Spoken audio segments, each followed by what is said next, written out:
Dracula become a vegetarian? Because he heard steak was bad for his heart. Now that's a fun way to start a conversation about history's most famous night owl, isn't it?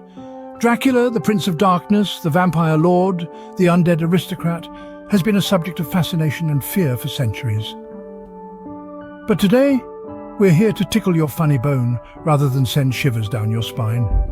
All right, enough with the jokes. Let's dive into the history of our favorite nocturnal nobleman, Dracula. Dracula, contrary to popular belief, did not emerge from a coffin one dark night. His story begins in the 15th century in the heart of Transylvania. There, amidst the Carpathian Mountains, lived a man who was as feared as he was revered. This man was Vlad III, or as he's more affectionately known, Vlad the Impaler. Now, let's not be too hasty to judge. Vlad was a product of his time, a time when impaling was the trending hashtag of problem-solving. He held the record for the most impalings in a single day. He was, you might say, the Michael Phelps of impaling. There's dedication to your craft, and then there's Vlad. But Vlad wasn't all about work, work, work. He had a softer side. Legend has it he would dine amidst his victims, a sight that would make even the most hardened MasterChef contestant blanch. Now, that's what I call a dinner with a view. Despite his somewhat prickly personality, Vlad was a beloved figure. To his people, he was a fearless leader, defending his homeland against the encroaching Ottoman Empire. To his enemies, however, he was a nightmare, a figure so terrifying that stories of his exploits spread across Europe, creating a myth that would later inspire the creation of Dracula. In the annals of history, Vlad the Impaler was a man of contradiction, a man both loved and feared, a man who, despite his bloody reign, became a symbol of national pride for Romania. His life was a testament to the power of reputation, to the immortality that comes not from drinking blood, but from the stories we leave behind. So Vlad the Impaler was a real charmer, wasn't he? But how did he become the legendary Dracula we know today? Our friend Vlad went from ruling with an iron fist to ruling the night, thanks to one man, Bram Stoker. You see, in the late 19th century, an Irish author by the name of Bram Stoker penned a novel that would forever change the life, or rather the afterlife, of our dear Vlad. The novel, of course, was none other than Dracula. Stoker, in a stroke of literary genius, transformed the bloodthirsty ruler Vlad into the blood-sucking beast known as Count Dracula. Now that's what I call an upgrade. It's not every day you go from being a human ruler to a supernatural creature of the night. Talk about a career change. Vlad's new gig involved sleeping in coffins, transforming into bats, and of course feasting on the blood of the living. Rather different from his old job of impaling his enemies, wouldn't you say? Stoker's Dracula was a far cry from the historical Vlad. Our Vlad was a man of action, a warrior, a ruler who did whatever it took to protect his land and his people. Dracula, on the other hand, was a creature of the shadows, a monster who stalked the night in search of his next meal. But let's be honest, Vlad's new persona was much more exciting. Who wants to be a human king when you can be a vampire count?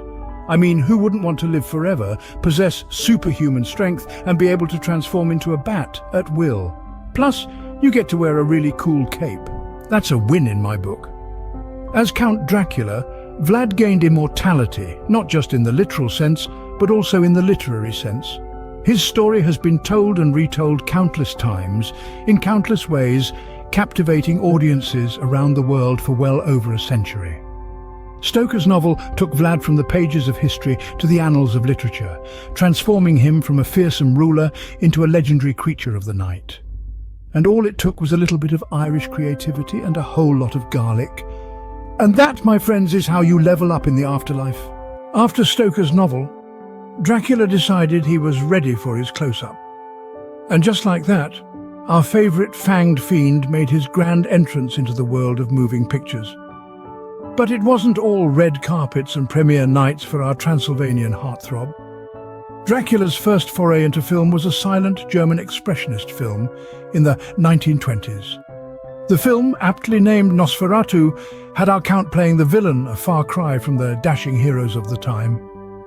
But the silver screen suited Dracula. The camera loved him even when he was being less than lovable.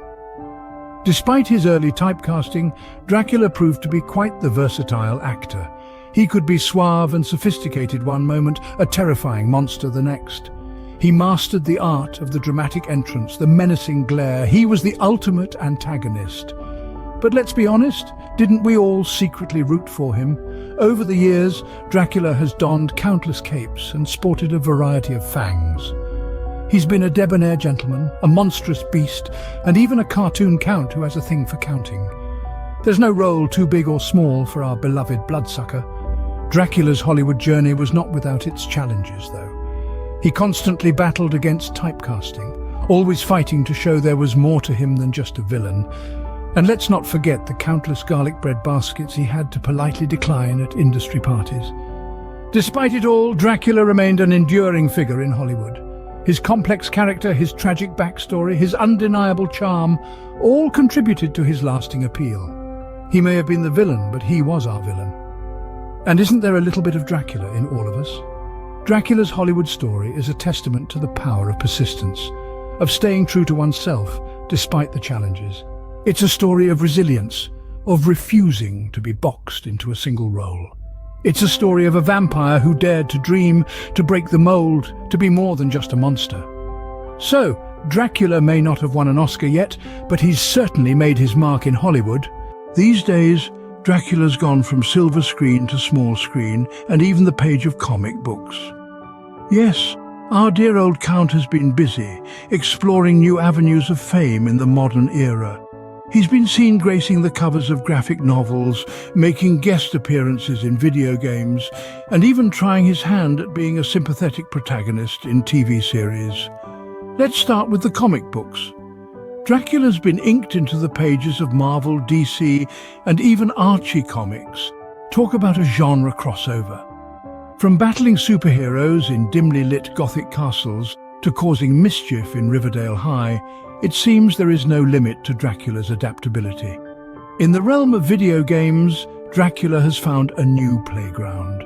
Imagine, if you will, a pixelated Dracula, cape billowing, navigating through a maze of obstacles. He's jumped, dashed, and even flown his way through countless platforms, proving that even in the digital age, this old vampire's got game. But perhaps the most intriguing of all is Dracula's foray into television. From being a misunderstood romantic lead in a period drama to a misunderstood romantic lead in a modern drama, he's quite the charmer. And let's not forget his stint as a cartoon character. Dracula, with his exaggerated fangs and comical cape, has become a favourite amongst the Saturday morning cartoon crowd. Who would have thought?